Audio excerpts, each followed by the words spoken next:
ये कहानी शुरू करने से पहले आप ये देखिए। मैं बोलूं, आप मीडिया से है ना, आप बताओ, सच्चाई सामने लाना है। ये नहीं कि मर्डर कैसे हुआ, ये काम पुलिस कर सकती है। हमें मानेंगे क्यों? क्योंकि हमने ऐसा कर दिया। रीजन क्या है उसके पीछे, ये जरूरी नहीं है आपके लिए। रीजन क्या है उसके पीछे, ये जरूरी नहीं है आपके लिए। जो आपने ये वीडियो देखा, ये दो लड़कियां वो हैं जिन्होंने 2 मर्डर करे हैं और अब इन्हें उम्र कैद की सजा मिल चुकी है। एक का नाम है प्रियंका और एक का नाम है अंजू। इनमें से जो प्रियंका है वो मेरठ की रहने वाली है। प्रियंका के पिता ने 10 साल पहले यहाँ मेरठ में ही एक कोठी बनवाई थी। प्रियंका के पिता पावर कॉर्पोरेशन में एक जूनियर इंजीनियर की जॉब करते थे।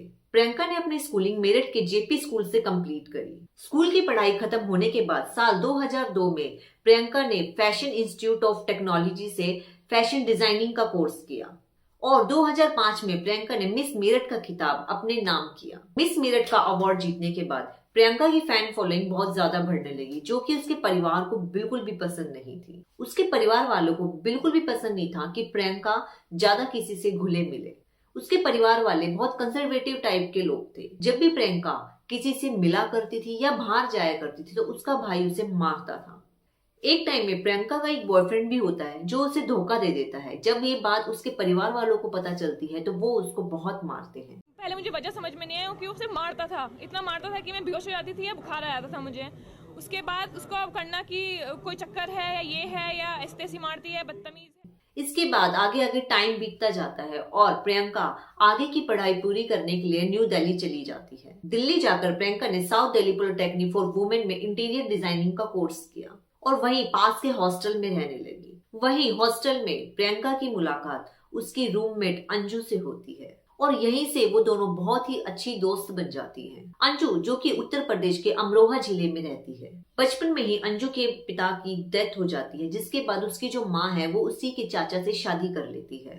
अंजू बताती है कि उसके चाचा ने उसके साथ रेप करने की भी कोशिश की। बहुत बड़ी हो गई थी मैं, चाचा जी ने और चाचा जी के कजिन ने मिलकर के रेप किया और उन्होंने वीडियो भी बनाया। अंजू ने एनसीसी की ट्रेनिंग भी ले रखी थी और दिल्ली में 26 जनवरी की परेड में भी वो शामिल हुई थी। अंजू भी अपने आगे की पढ़ाई करने के लिए दिल्ली आ जाती है, जहाँ पे इन दोनों की मुलाकात होती है। साथ रहते रहते दोनों में अपनापन और लगाव बहुत ज्यादा बढ़ने लगा था।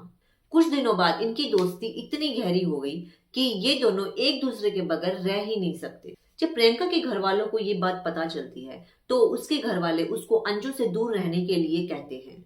वो सोचते थे कि इन दोनों की दोस्ती इतनी गहरी है, कहीं इन दोनों के बीच कुछ गलत तो नहीं। अंजू के पेरेंट्स तो कुछ खास दिलचस्पी नहीं लेते थे, लेकिन प्रियंका के पेरेंट्स बहुत ज्यादा इंटरफेयर करते थे। कुछ दिनों बाद प्रियंका के घर वालों ने प्रियंका को घर बुलाया और उसको अंदर कैद कर लिया। तभी प्रियंका मेंटली प्रेशर में आकर अपनी कलाई काट लेती है और जब भी उसके घर वाले भाग के उसको हॉस्पिटल ले जाते हैं। मेरे हाथ कटे हुए हैं, ये रहे निशान, हाथ कटे हुए हैं मेरे, लिटरली खुला हुआ था ये और इतनी चोट थी कि चला भी नहीं जा रहा था। एसपी को फोन करके हम वहां से निकले हैं, पता नहीं किस तरह से फोन करके, और वहां पे किसी पुलिस वाले ने सपोर्ट बिल्कुल भी नहीं किया। सारे के सारे नेता बैठे हुए थे, उन्होंने ये बोला तुम तो सिर्फ ये बता दो कि तुम्हें कहाँ जाना है, हमें मतलब नहीं है। जब तक वो हॉस्पिटल में एडमिट थी अंजू उसी के साथ रहती है और बाद में वो दोनों दोबारा हॉस्टल चली जाती है। वहां जाकर अंजू ने एक प्लान बनाया कि क्यों ना प्रियंका की शादी अपने भाई अजेंद्र से करा दूं, ताकि प्रियंका उसकी भाभी बन जाए और वो दोनों हमेशा साथ रहे। जब अजेंद्र को प्रियंका के साथ शादी के लिए कहा गया वो तुरंत मान गया और ये तीनों साथ रहने लगे। जब प्रियंका के घर वालों को ये पता चला तो उन्होंने प्रियंका की गुमशुदा की एक रिपोर्ट दर्ज कराई और पुलिस ने तीनों को पकड़ लिया। जब प्रियंका थाने में थी तो वो बताती है कि वहाँ के पुलिस कर्मियों ने उसके साथ रेप किया। केंद्र सिंह ने और डीपी सिंह ने बदतमीजी की थी मेरे साथ, रेप किया था, जिसकी वजह से मैं बेड पर रही हूँ। वहाँ पे जाके किसी से भी कंफर्म कर सकते हैं कि मेरी तबीयत इतनी खराब थी कि मैं उठ भी नहीं सकती। इसके बाद प्रियंका के घर वालों ने प्रियंका से बिल्कुल कनेक्शन तोड़ दिया और ये दोनों साथ रहने लगी। अब ये दोनों साथ में नौकरी भी करते थे, लेकिन दिक्कत ये थी कि जो प्रियंका के डॉक्यूमेंट्स थे वो उसके घर पे थे, जिसकी वजह से प्रियंका को कहीं भी नौकरी नहीं मिल रही थी। अगले ही दिन प्रियंका और अंजू दोनों प्रियंका के घर जाते हैं अपने डॉक्यूमेंट्स लेने। जैसे ही दोनों घर जाते हैं उसके पेरेंट्स बहुत ज्यादा गुस्सा होते हैं। तभी प्रियंका कहती है कि मुझे मेरे डॉक्यूमेंट्स चाहिए। प्रियंका की माँ संतोष, जो कि डॉक्यूमेंट्स देने से मना कर देती है और प्रियंका को बहुत तेज धक्का मारती है। तभी प्रियंका को गुस्सा आ जाता है और वो अपनी माँ को जोरदार चांटा मार देती है। जो अंजू है वो एनसीसी की कमांडो भी रह चुकी है। अंजू ने एक ही झटके में संतोष को नीचे गिरा दिया और उसकी माँ का गला दबा दिया और वहीं मौके पे ही प्रियंका की माँ संतोष की मौत हो जाती है। कुछ देर बाद प्रियंका के पिताजी घर आए। जैसे ही प्रियंका दरवाजा खोलती है, उधर से अंजू उसके पिता को बहुत जोरदार धक्का मार देती है और अंजू किचन से चाकू लाकर उसके पिता पे इतनी बार वार करती है कि वहीं पे ही उसके पिता की भी मौत हो जाती है। इसके बाद प्रियंका अलमारी में से अपने डॉक्यूमेंट, सोना और पैसे सब कुछ निकाल लेती है। इनका इरादा था कि ऐसा लगना चाहिए कि घर में चोरी हुई है और वहीं घर पे रेडियो चला देते हैं ताकि सब नॉर्मल लगे। उस रात दोनों वहीं पे सो गई और सुबह जल्दी उठकर घर पे ताला लगाकर चली गई।